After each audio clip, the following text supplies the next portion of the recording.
Hello and welcome to Data Zone. Today's short course is titled Introduction to Data Collection Using Kobo Toolbox. In this video, we are going to look at a number of things. Here amongst them, application overview.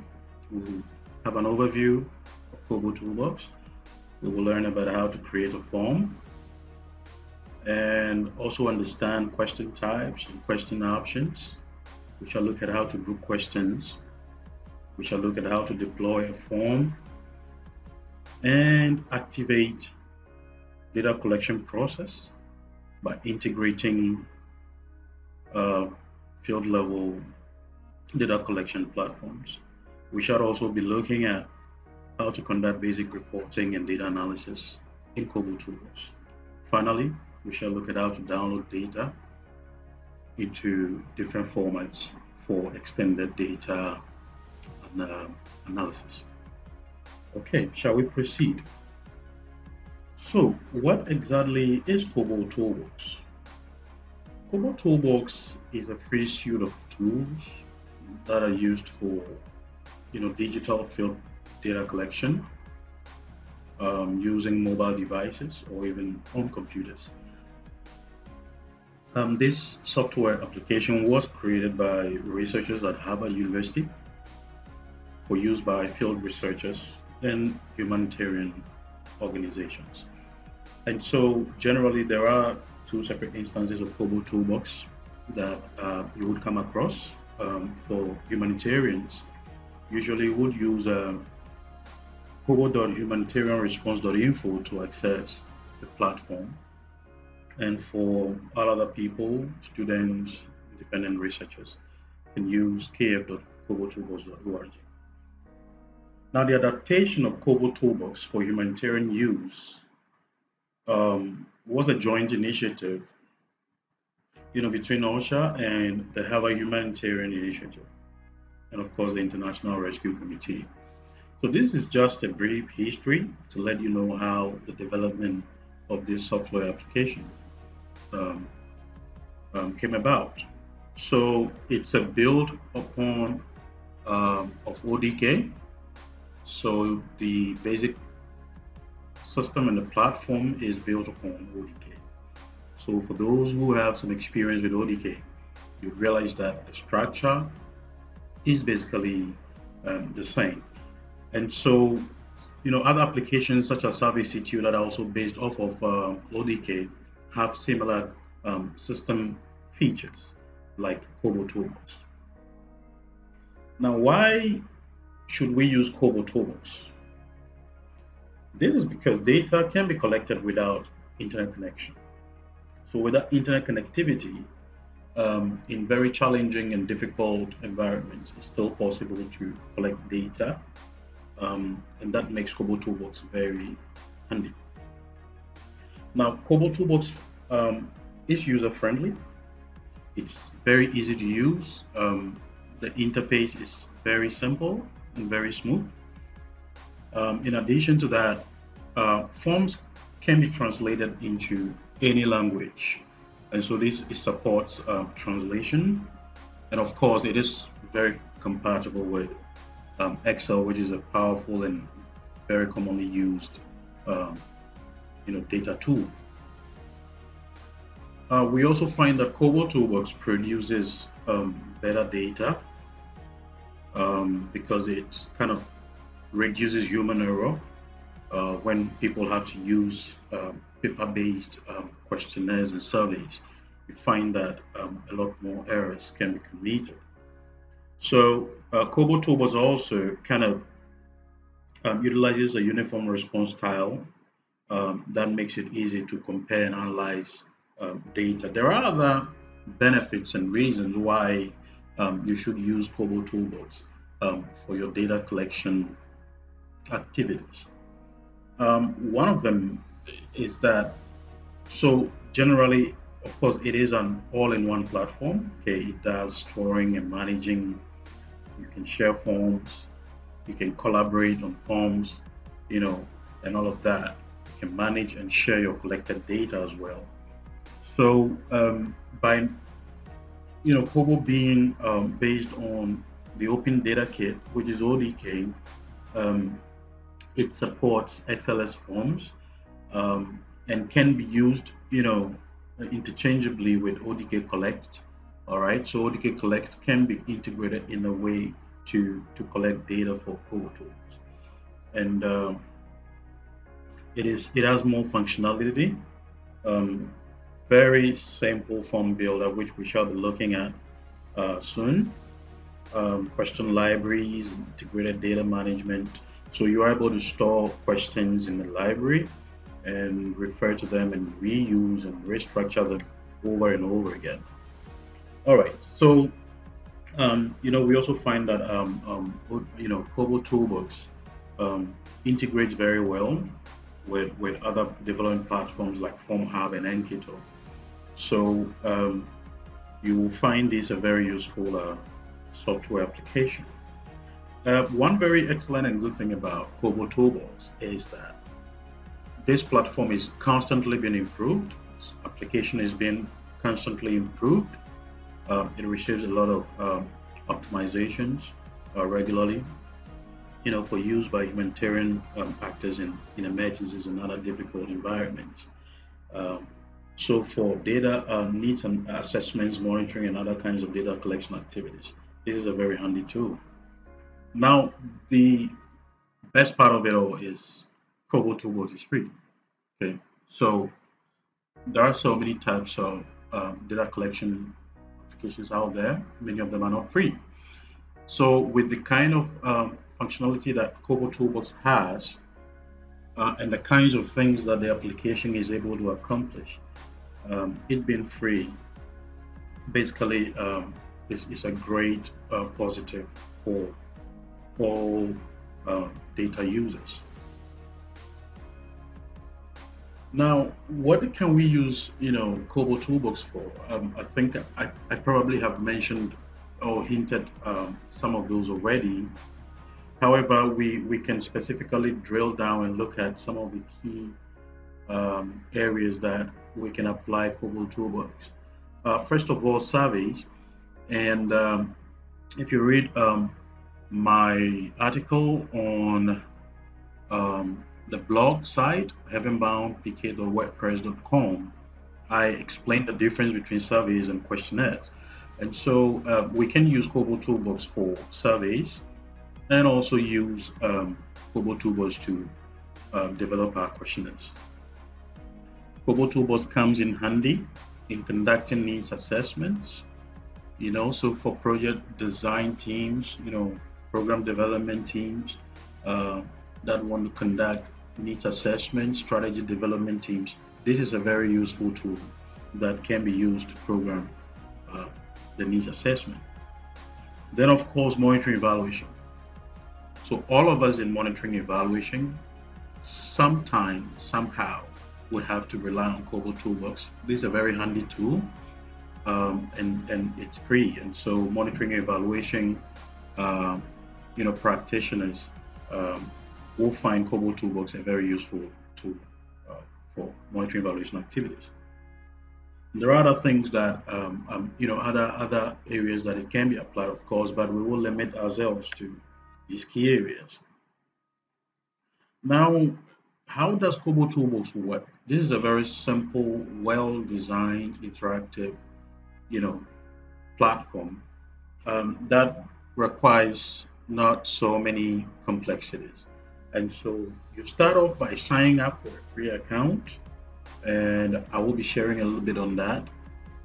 You create and then deploy your form, which is one of the key things we want to look at today. And then you share a link to the form with the desired audience. And so it can be a link that you send out, or you can use, um, you know, a second part, data collection application, which we will call the Kobo Collect or ODK Collect to uh, conduct the data collection in the field. So it's a pretty simple process actually. All right, so we will be doing some practice work, So let's just follow now as we do the overview of the application. We shall be delving into some of the practicals once you have the fundamentals all sorted out. All right, so to sign up for a free account, you simply have to go to www.kobotoolbox.org. All right, so I know some of you work in international organizations where you probably have an organizational account. So that will be humanitarian response .info. So, but if you are not using it at the organizational level, and you can just visit www.kobotoolbox.org, click on sign up. Okay, so once your account is created, you log in and then you start to create new forms. Right. So I will be displaying some of that. Let me just quickly show you how you can. Right. So just so once you go to kobotoolbox.org, um, you should be brought to this particular page where you can click on sign up. And then, so as I was saying, if it's for humanitarian organizations, mostly you would use this part to create the account. But if for every other person, individual researchers, you can just click on this to create your account. And it takes you to another page where you can enter your details and then create the account. So I already have an account, so it takes me right into my account. But if you don't have an account, let's say the humanitarian website, so it brings you straight to this page that is just loading now. Let's just take a look at this in a second.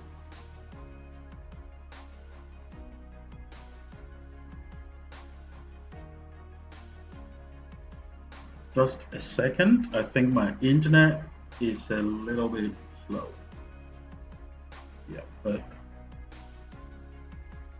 it should be sorted out right about now. Yeah, right. So it brings you to this page where you enter your details, your organization name, and all of that, and then you are able to, complete the process. Okay, so back to our presentation. All right, so as I was saying, so that is how to create the free account. Now, when you create a free account, the next thing to do is to create a form. And so we shall be looking at how to do this in a little bit more detail not long from now.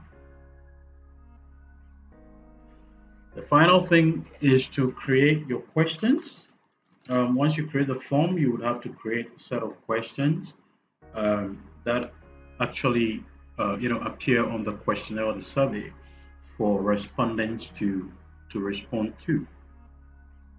So basically, Kobo Toolbox is a responsive piece of application that responds to the entire data collection, set from form design to collecting the data to even performing basic analysis on the data and visualizing basic parameters. It's able to provide all of these capabilities, and so this is a very great tool that every data enthusiast should familiarize themselves with. Now, just before we go into our practice session, I would like us to look at, a few other things that we'll be doing in terms of using Kobo Toolbox. Once questions have been developed in the system, we have to deploy the form. All right, because even though the form may be developed, if it's not deployed, it's not accessible, and so there is no link that is shareable, and no one can use any other, additional application like Kobo Collect to collect the data. Okay, so you share the form, you deploy, you share the form, and then you are able to receive data into the system.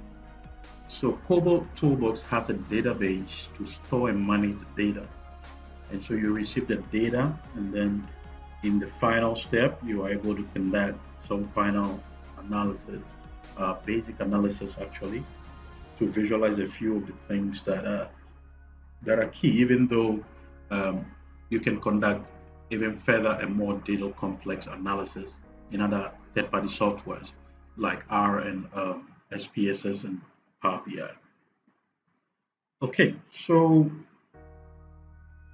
with this, I want to remind you to remember to subscribe to this channel and like this video and then share the video as well.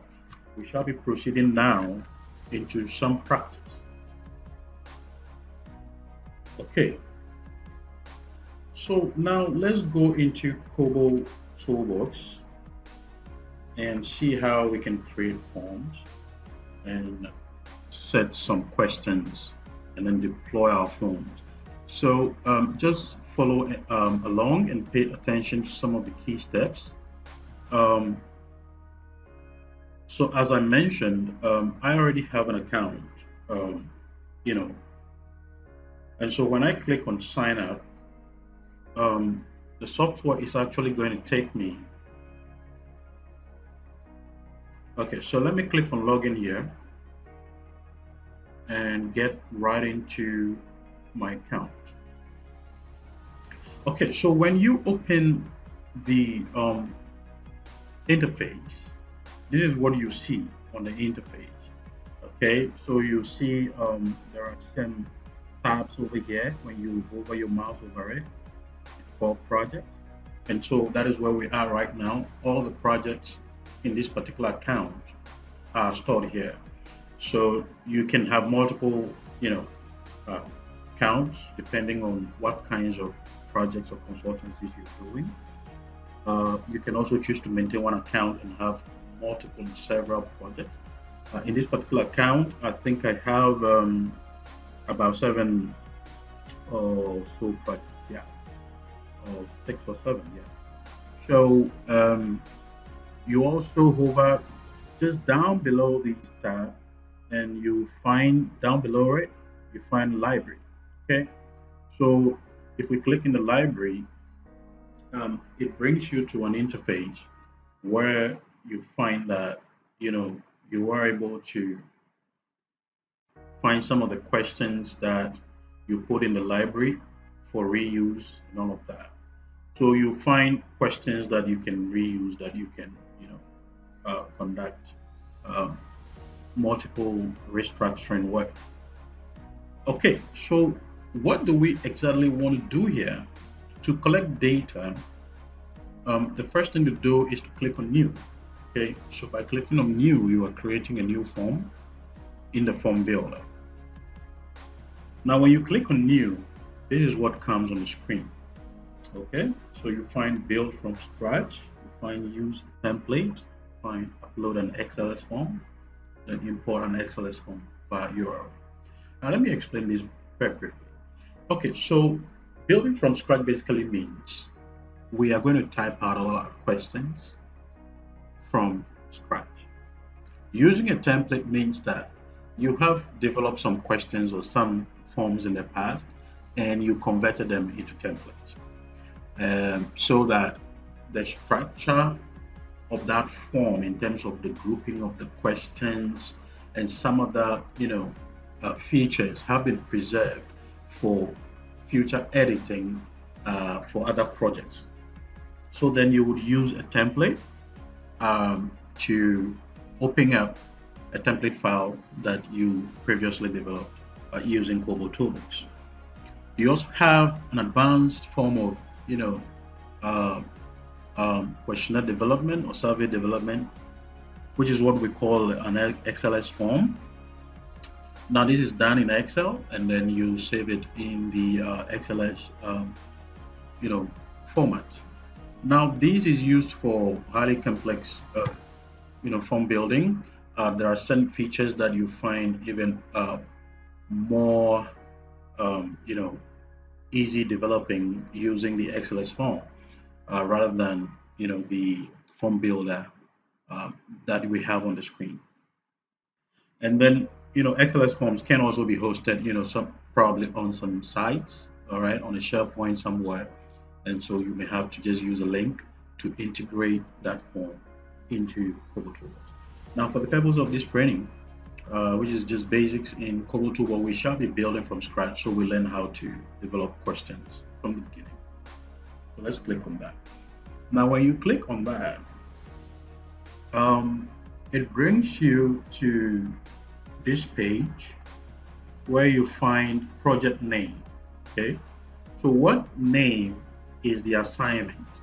All right, the task or whatever it may be. Is it the research project, the baseline, the end line, whatever assignment for which you are collecting the data? You put in the name over here. So let's say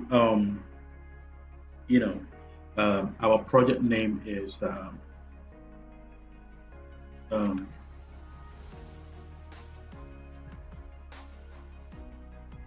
maybe a student trial test.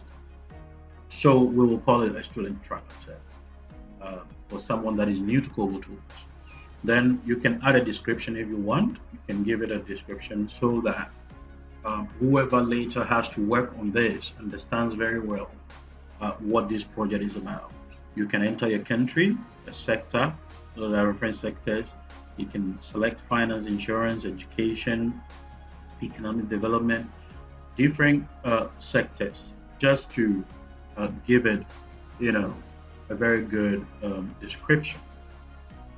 Okay, so with that, we can just click on create project, and then we can start developing some questions. Now, once you click on that, it brings you straight away to the form builder. So what you have here is called the form builder. Okay, so on the form builder, you have what? The project name. Okay, so the project name is right here.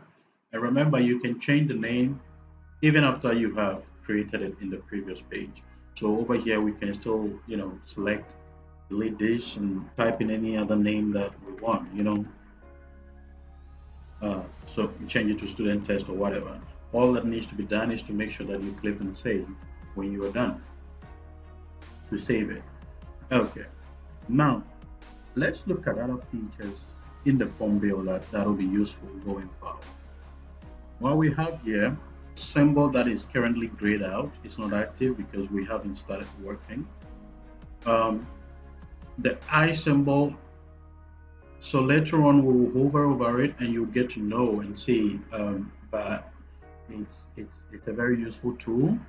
You would never create a form or a survey or questionnaire without previewing it to see how it looks and how it will respond on the devices of those who will be responding to the questions. So this is used to preview and test and ensure your questions are working, or your skip patterns, skip logics, cascading effects, everything is working perfectly. So the next one beside the preview, over here where you see a number of cards piled up on one another. So this is used for grouping, and we shall be using that function pretty shortly. So use it to group questions. Okay. Then you also have here where we have a set cascading effect. So cascading effect basically means that, all right, so if you start developing questions, let's say you are dealing with the whole of Ghana, and there are several regions in Ghana, okay? Or let's use the world. So maybe there is a global project that involves people to respond from different continents. All right, so you have Africa, you have Asia, you have North America, you have Europe, you have Australia, you have the Middle East, and all the other parts of the world. You don't want people from Africa to basically be seeing everything that is not relevant to Africa. Okay, there are questions that may be relevant only to people in Europe or to people in Asia, and so only people in Asia should see a certain group or type of questions. Okay, so you use a cascading select to structure your questions such that If I select Africa, I only see questions um, that are relevant to Africa. I don't have to see everything in a linear form. So basically that is it. Then you have add from library. So if you have questions already in your library, which you saved from previous developments, you can just click on add from library and you can see some of the questions, notes, acknowledgements, and then you can bring them up into your new project. Then of course layout and settings. This helps you to set some metadata, the kinds of metadata you would like to see. You do that kind of stuff here. Um, the dates, start time, serial numbers, subscriber phone numbers, all these kinds of things can be set. You can select as appropriate to your project. And then, audio recording is in the background, okay? So this is an audit feature to pick, audio from the environment of the data collectors. It can also be used maybe intentionally to check what exactly is happening around the environment of the data collector. Okay, so there are other kinds of things, the description that you can put here. So if earlier you set a description and sector and all of that in the country and you want to make any changes, all of that can be done from layout and settings. Okay, now let's begin building our form. We will start building forms. All right, it says here this form is currently empty. You can add questions, notes, prompts, or other fields by clicking on the plus sign below. Where is the plus sign? Right here. So you start off in Kobo Toolbox by, clicking on the plus sign. And when you click on the plus sign, it brings you to this page where you start off with your question development. So let's say that we want to find out, we want to begin the survey by asking the name of the enumerator. So the data collector has to enter his or her name. So let's say enumerator's name. Now, depending on the type of question that or the kind of response that is required, you have to select the right type of question by clicking on add question. Once you click on add question, it brings you to this dialog box where you have the option of selecting uh, many different kinds of question types. So earlier on in my introduction, I spoke about question types and options. Now we are now talking about question types. So there are several question types. All right, start off with select one. So select one basically means what? Maybe you have 2, 3, 4 different options and you have to select one out of them. All right, so this is different from multiple, selections. So you might, just compare this to, let's say, a multiple choice question in an exam, which requires you to select only one. Now you move to the second one here, where it says select many, and this helps you to select more than one option out of a list of options that you're giving. Then you have text. Okay, so for instance, our first question is enumerator's name. This question definitely will require the individual to type in, letters. All right, so that is in text. Okay, so definitely would have to select text, right? So that is for all those kinds of requests or data requests that will require a respondent, uh, to give textual information. If the question requires a number, you have to select this type of data, and we shall look at how to do that shortly. It is possible that you might require decimal information. All right, maybe you are collecting data on birth weight, and maybe some children weigh maybe 2.5 kilograms. You cannot use number. You have to select decimal so that you can appropriately designate the decimals in kilograms or whatever the measurement is. If we want to collect date, information on date, we need to select this. Time, date and time, all of them are here. Now, if you look at this one point, so I'm just going to touch on some of the interesting ones because of time. And so point basically deals with, so if we have GIS, Geographic Information System capability integrated into our data collection, we want to be able to collect data on certain features that are point features. Um, we have to select point, okay? This course does not cover geographic information systems. There will be another video specifically on that, and we'll dive much deeper into that. But this is for collecting point features where we are dealing with GIS.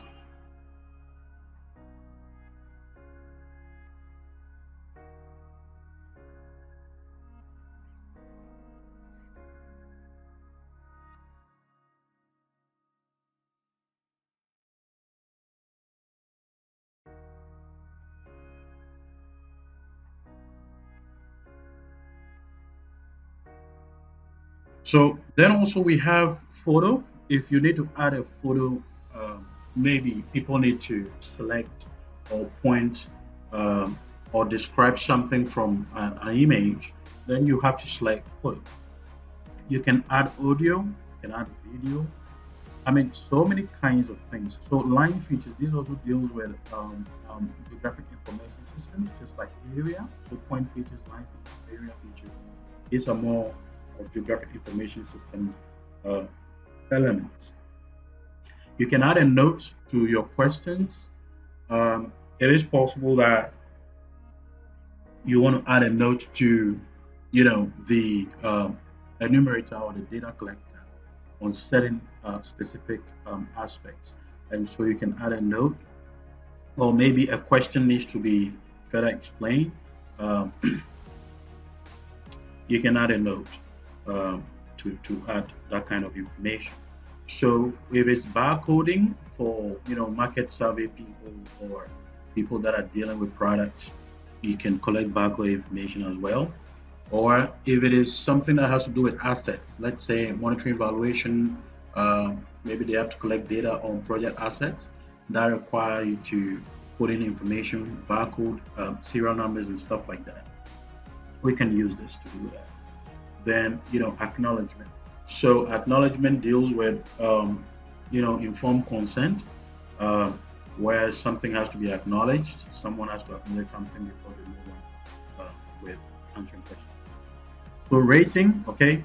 So 1 to 5, or low to high, whatever kind of rating you use this type of uh, question. So these are question type that we select. All right, question matrix. So ranking is also here. Um, if you want, you can actually, insert calculations in Kobo Toolbox, and that's another powerful and wonderful function. We shall not be doing that today. In our next course, advanced data collection using Kobo Toolbox, we shall be looking at some of these very complex, you know, data types or question types, I should say, and then hidden files, range, and several other elements. Now let's get back to what we were doing earlier. So we would select text, right? As we said earlier, enumerator's name would be text. And so then we have this. Okay. Now, if you made a mistake during typing, you can always click back in here and make the necessary adjustments. Now, if a hint needs to be provided for this, you can also add the hint. Okay. So maybe to say, well, um, enter text only. All right. So you can add that kind of hint to draw the attention of the user. Now, if you look at this question, once we do this, you find that the question type comes to the left, all right, column over here, ABC. So this tells us this particular question element is a textual, element. Then on the right, we have features such as what? Settings, okay? You can come in here and set other kinds of more complex, prompts, okay? Guidance hint, mandatory response. Usually if the question has to be responded to, you can, if maybe it's a compulsory question, okay, without which you can move to the next one.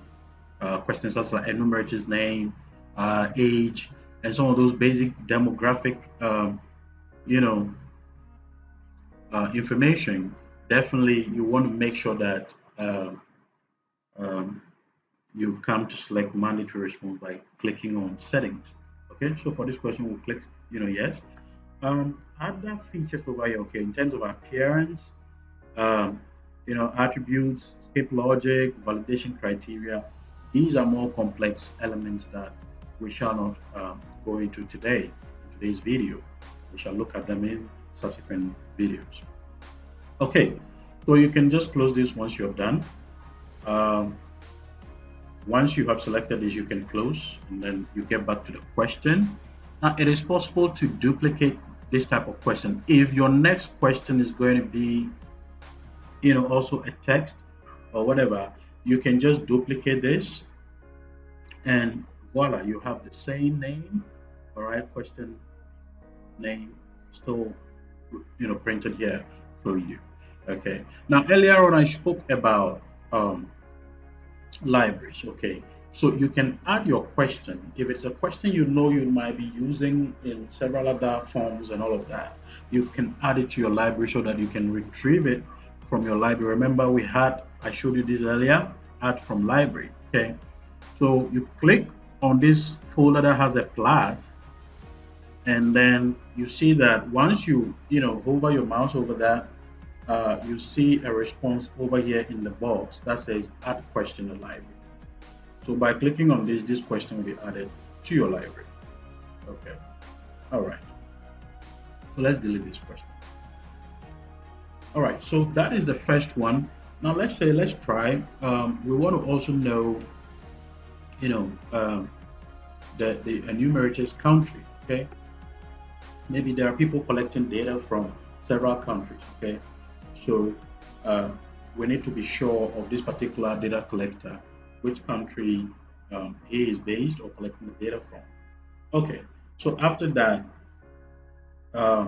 maybe um, we can move on to asking questions that are more related to the respondent.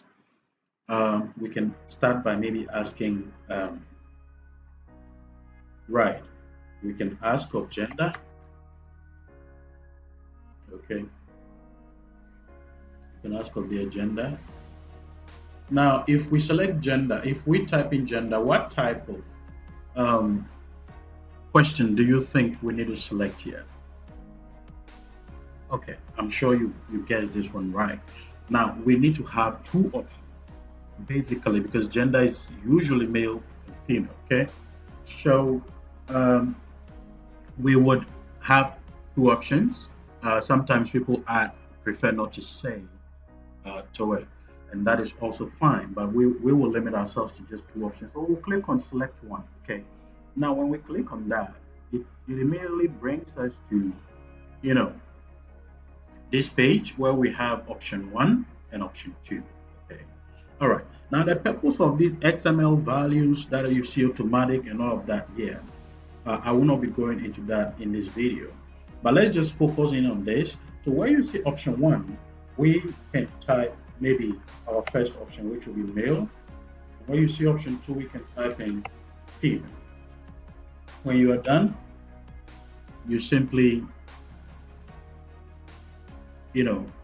unless you want to add a third option, maybe I prefer not to say. Okay, so unless maybe you want to add that, but we'll leave it at this. Now, once we are done with that, we simply have to click our button for the next question. Okay.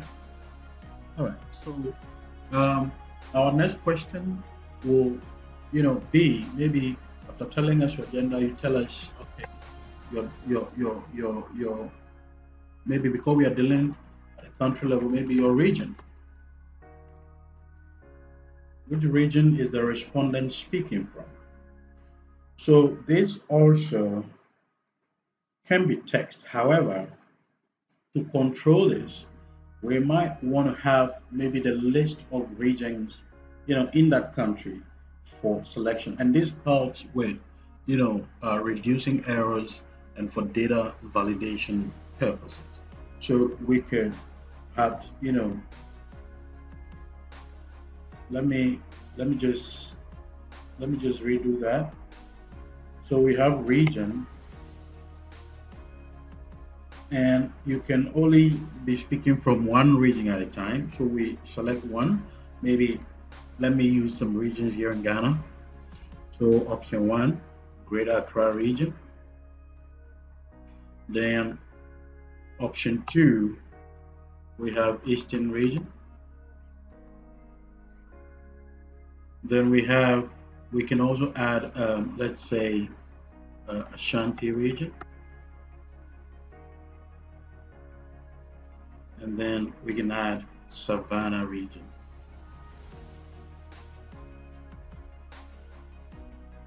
Okay, so having done this, we have a list from which the respondent would have to, respond to one. Okay, then our final thing will be, maybe let's ask a final question. So we look at, I want us to look at maybe two or three other data types. You know, so after gender, um, one other thing we could have looked at is the age. Okay, so if I wanted a question to come be, be- between gender and region, all I have to do is to come over here below gender, find a plus sign and click on it. So let's say age. Okay, so with the age usually has to be a number. So if we click on add question, we would have to select what number. It is also possible that we could decide to create, ranges, okay, for selection. But for this purpose, we'll just choose number. If you wanted to maybe create a range, that is also fine. Maybe pe- people that are 10 to 15 years, people that are 20, 16 to, you know, 29 years, people that are 30 to 39 years, and so on and so forth. But we'll just limit this to number. Okay. Now again, you realize that because this is not a string, this is not a textual question. Our question type is numeric. Okay, so then we see one, two, three on the left hand side. Okay, and so this is one beautiful thing that we need to keep notice of. Okay, so these questions, okay, can be the introductory basic questions that we want to ask. Now, we can also add maybe other questions, such as, okay, so now that they've told us the region they are, now let's go to maybe more programmatic questions. Um, so how long have you been, you know, um, in this school? Let's just use this because we are dealing with student tests. So, how long have you been in this school? All right. So this question requires a response, and that response we would want it to be most likely in years. Okay. So if it is in years, it is very important that we keep it what in numbers. Okay. If it is in months, we still have to keep it in numbers as much as possible because this is a quantitative study. Uh, you want to keep some of these in numbers for easy data analysis. Okay, so we would select number over here and add a hint. Okay, that uh, state, in years, or state in months. Okay, so whichever way we can add a hint that helps individual to know that for this question we want it stated in years or in months. That is because the question itself does not state whether it is years or months. Okay, so how long have you been in this school? So to avoid maybe adding a hint, then it means the question has to be better defined. How many years have you spent in school? Okay, so if we leave it this way, then we add a hint that says that this is in years. Okay, all right. Now we are done with that. So we want to ask a question. Have you received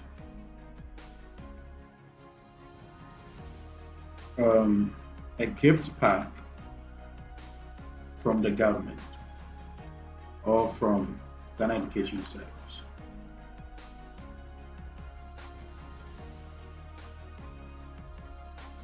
Okay.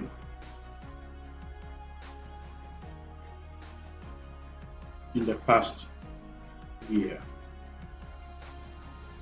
So this question is going to require a yes or no answer. So based on this, we would select what? Select one. Okay. So we have yes, and then here you have no. Is that okay? All right. So basically, this is it. This is how to create your questions. If you wanted to add a date, we can add a question on date over here, and then we can move on to look at other features of Kobo. Okay, so let's say this question, we want this question to be a date, okay? Um,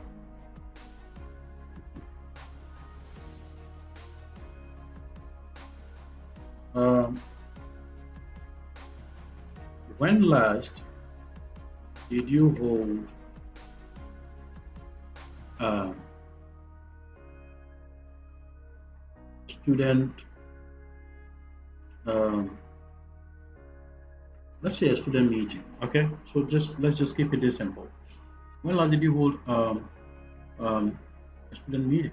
So the date, this is going to be a date, okay? So you look on the left hand corner here and you see the sign of a calendar, okay? So this is a date, and that should bring us to the close of this. Now, one interesting thing I want to show you before we move on is how to group questions, okay?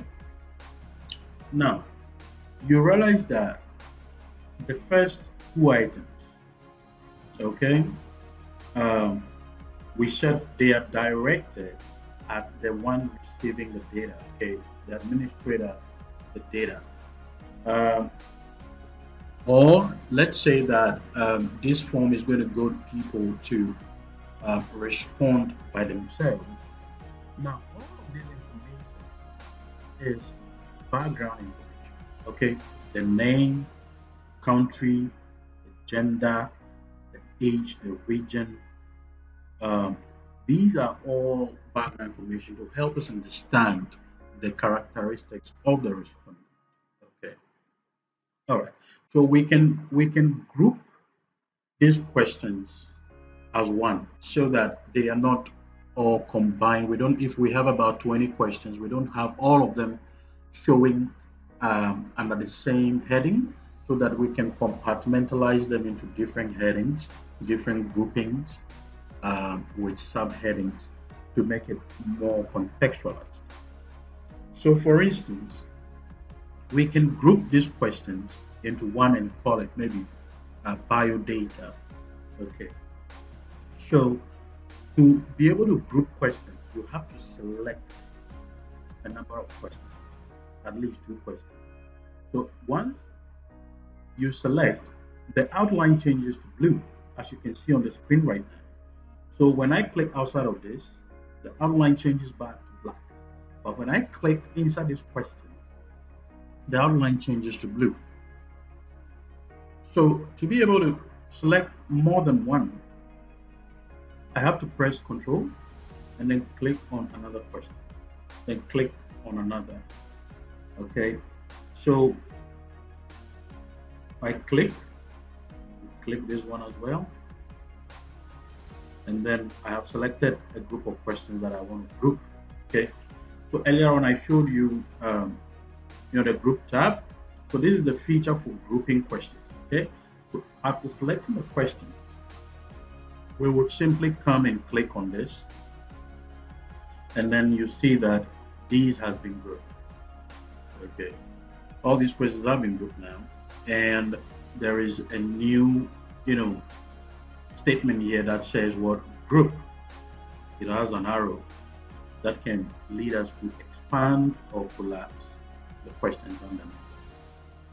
Okay, so let's click in here. You can click inside here to change the name of this group. And like I said, we will call this bio data. Okay, so we can click on the arrow so that we can collapse all the questions. So this helps when you are dealing with so many questions in a survey, and you need to organize your work such that there is easy navigation through all the various sections. So we have segmented this into bio data. Now we have another set of questions here that we can also, probably group into another segment. Okay, so we can call this maybe, we can call this maybe part one, preliminary questions. Okay, then you press enter. So this also becomes another group on its own. Is that okay? So this is a great feature that helps you to start off with developing forms and questions um, in Kobo Toolbox. There are several other, beautiful features that we will not be going into today. We will look at in the next video. So watch out for that video. Make sure you subscribe to the channel, like the video, so that we can work on the next one for you. Now, having done this grouping of our questions, now we want to save, make sure that our questions are all saved. As much as possible, you make sure that you keep saving your questions every now and then. We will come now to click on preview. We want to look at what we have done and how it's going to look, when we share the form out there for people to respond to. So we click on the preview. Okay. And then it loads our, it loads our questionnaire. So over here, you'll find that our first question, so the grouping is still active. Okay, still active. So it makes the whole work so neat and clean. So when we click on this, we have what? Enumerator's name, and we can actually type the name. Yeah, I would say Ghana. I'm a male. I'm 17 years. In the Greater Accra region. Then I'm done with that segment. So I can even collapse it so that I don't have to see that whole long stretch of questions. So how long have I been in this school? 6 years. Have you received a gift card from the education service? Yes. When last did you hold a student meeting? So once I click in this, the calendar pulls up, and then very quickly you're able to select the date and then validate. Okay, so when I click on validate, the form must prove to be valid. So I get this notification of validation to say everything in the form works. Okay, everything works perfectly. So Wow, congratulations. You've created your first survey, your first questionnaire in Kobo Toolbox. That is a wonderful feat. And this is just the beginning to even greater things. Okay. So once you're able to do this, you have completed a major segment of the work. Okay. So with that being said, we can now move to see other things that can be done in Kobo Toolbox. So we will click on Return to List. Okay. And then when we come back to um, when we come back to our um, you know deployment page, or where we came initially to click on the new project, we find this is our project space. Okay, so all the tools that you've developed, the question and forms, will be displayed here. So we find that our form student test is displayed under draft. Okay, it's under draft. Great. Why? Because it has not been deployed. So nobody anywhere can see this form to enter data. Nobody. Okay. So there are a couple of things we can do here. We can click on this, pen icon to edit our form. Maybe we want to add more questions. We want to take out some questions. We want to change some things. We can click here to edit the form. Okay. So that is it. It brings us back, to uh, the edit form builder mode. Now you also have tags. You can add some tags to this particular form. We can share it. Okay, so this form can be shared with certain people. Okay, uh, you can add users who can, work on the form. So this is where I spoke about in my introduction. So Kobo allows for collaboration. Other people can work on the form and don't have to, physically be with, the computer. You can just give them access. You can define the access, whether they should view or whatever level of access you want to grant them. You are able to do that over here. Then you can actually clone this particular form. So the same form, you can create carbon copy of it, and then give it a different name or title as a project to create another project. Maybe the questions and the structure is very similar to a new project you want to conduct. And in the new project, you might just have to make a few adjustments here and there. You can actually clone this and create, a new form uh, that has the same questions and structures. Okay, so there are other actions that can be performed on this. All right, we can immediately deploy, and we shall be looking at that in a minute. We can deploy this project and replace the form with another one. This is where we can do language translations. Okay, so this form maybe has to be piloted and require some translation into local languages. It's managed here. This video will not cover all of that. We can download XLS, all right? So the XLS version of this, we can download it so that we can probably continue the form development in XLS.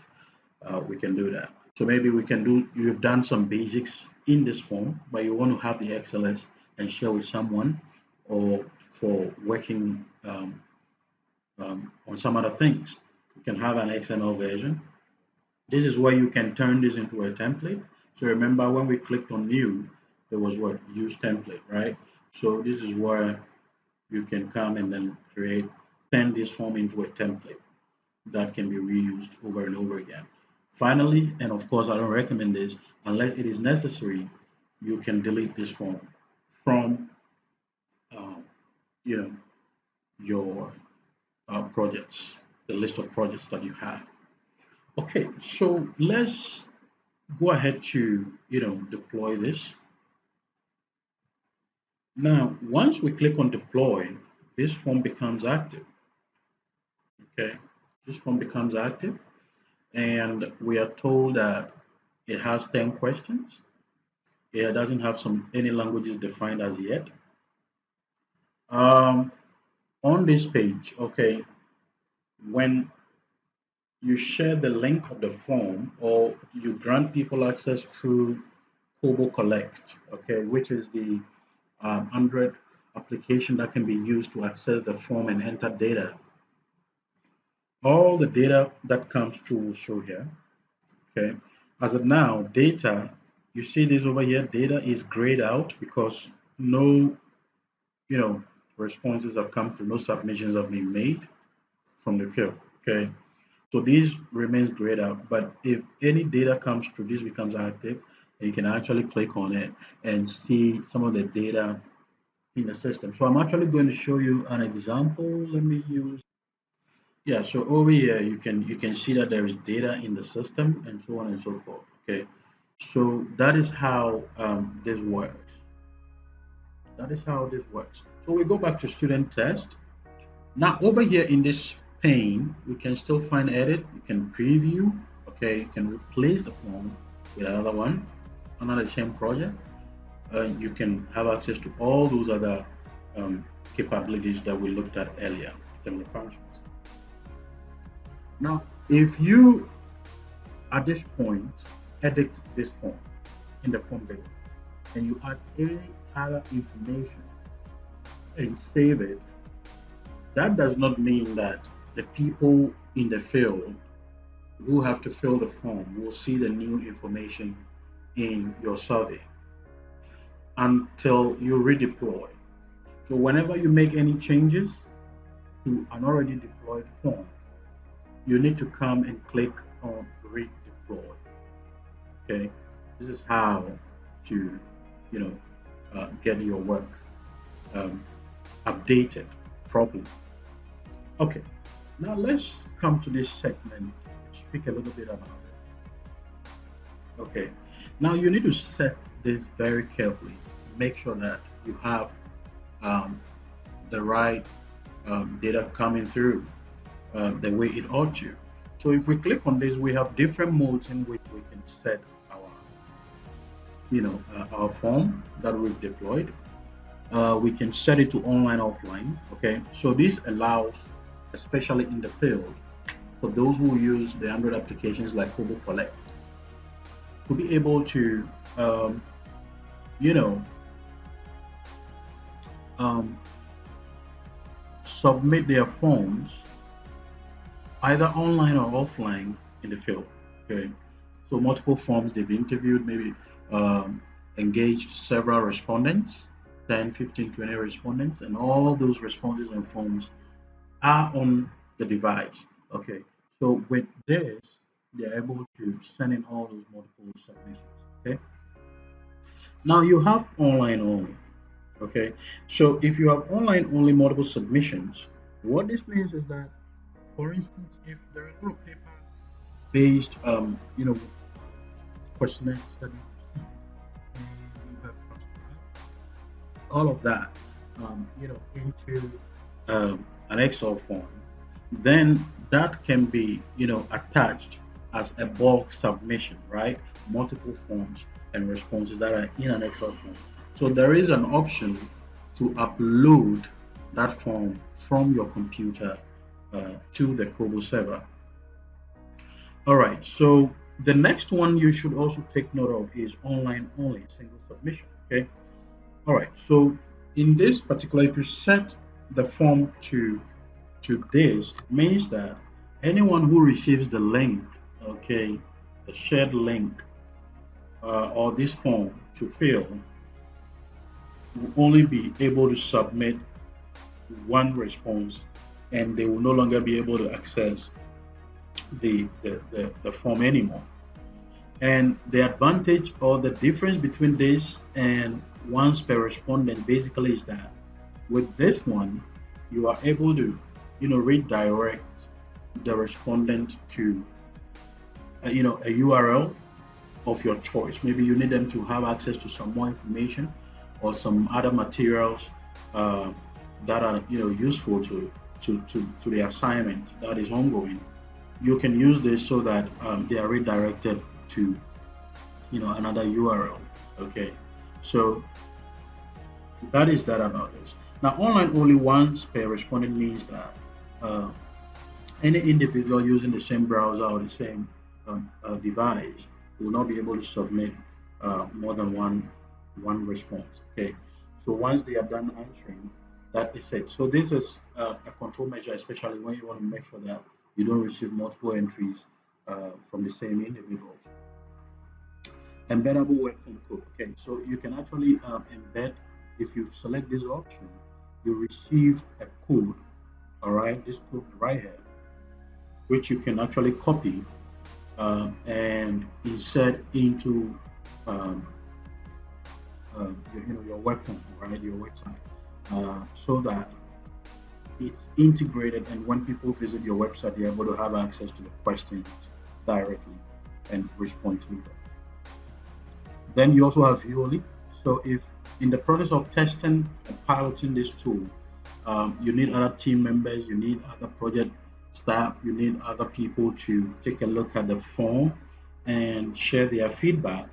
Now you would have to select view only, and this is the link that you will share with them. You copy this link, all right? So if you open this right now, what we are going to have is a read only version of the form, okay? So when this goes to them, they are able to look at all the questions, clicking and everything, but they cannot submit data to the server. Okay, so that is the purpose of this one, the view only. Okay, and then of course the Android application. So if you use online only online offline multiple submission, that's about the same as using the Android application. So this is basically saying we will be using um, Kobo Collect, to send in the data from the field.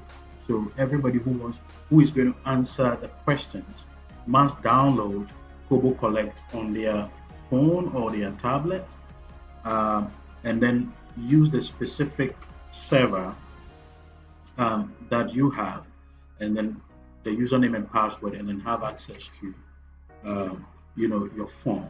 Okay. So if you look over here now, if my deployed form, this last form that we are student test that we are talking about, that has 10 questions. Someone downloaded Kobo Collect and went to this server, and I gave out my username and password to them and set them up. They will be able to click on blank form, uh, you know, on their system. Okay, and get this particular student test form downloaded onto their Kobo Collect, and they can begin to click on it and enter data. Okay, so I encourage you to, use your phone, your tablet, to download Kobo Collect. Okay, and when you download Kobo Collect, all you have to do is to go to the menu where you find three dots. You click on it. When you click on it, you open settings. Okay, click on settings, and then under settings you will find server username and password. All you have to do is to enter the server that you are using, all right, uh, for your project. For your project. So basically, this is how to, you know,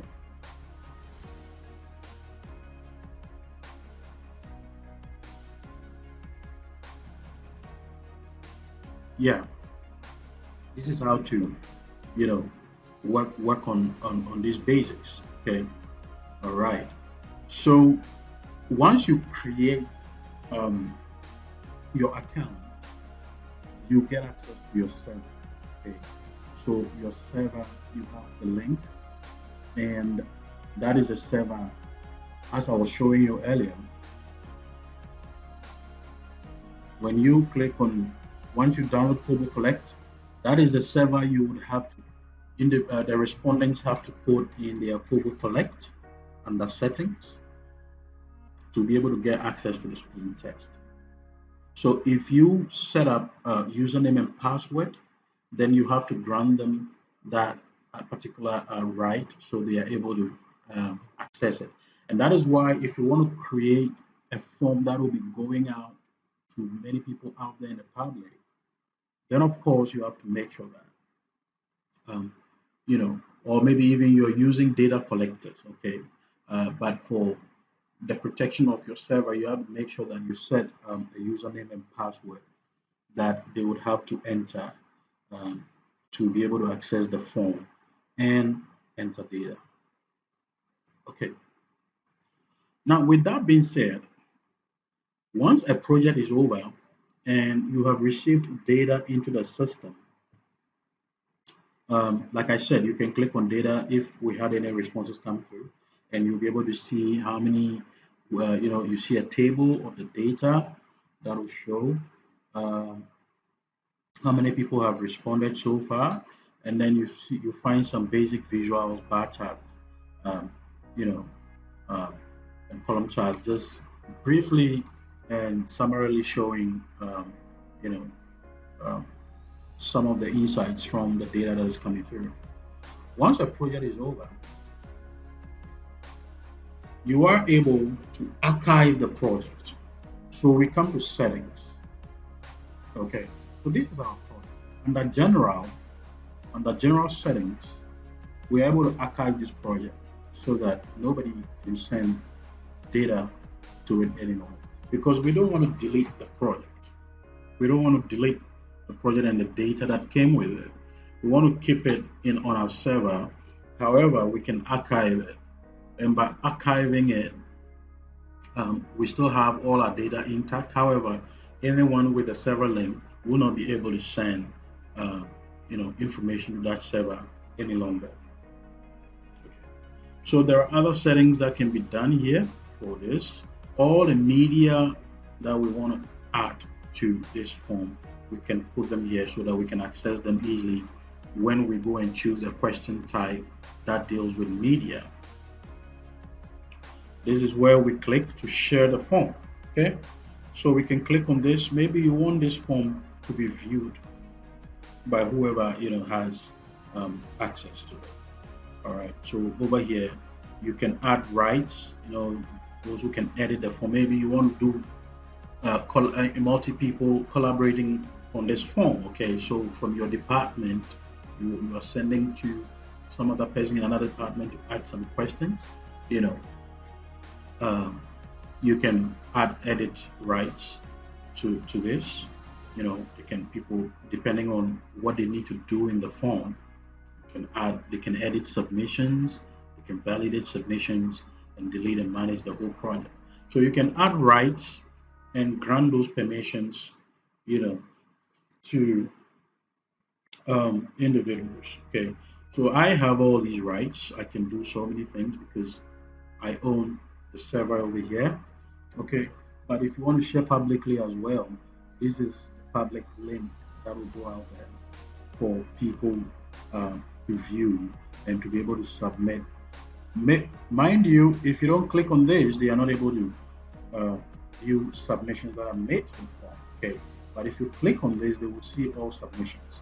But we don't want people publicly to be viewing submissions at this point. So we just leave it that anyone can view this one, and then we are done. Okay, so in terms of connecting projects and the rest of it, these are more complex things that this video will not cover. We will cover some of these in other videos in a subsequent broadcast. So with this, I believe that you have what it takes to create a simple project in Kobo Toolbox and begin to create surveys and questionnaires.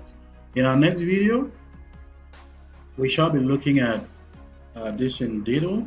We'll be looking at more complex features. Again, I encourage you to subscribe to the channel, like the video, and share. And then I hope to see you and engage with you again in our next video, which shall cover details of data collection in Kobo Toolbox and integration in geographic information systems. Thank you for watching, and see you next time.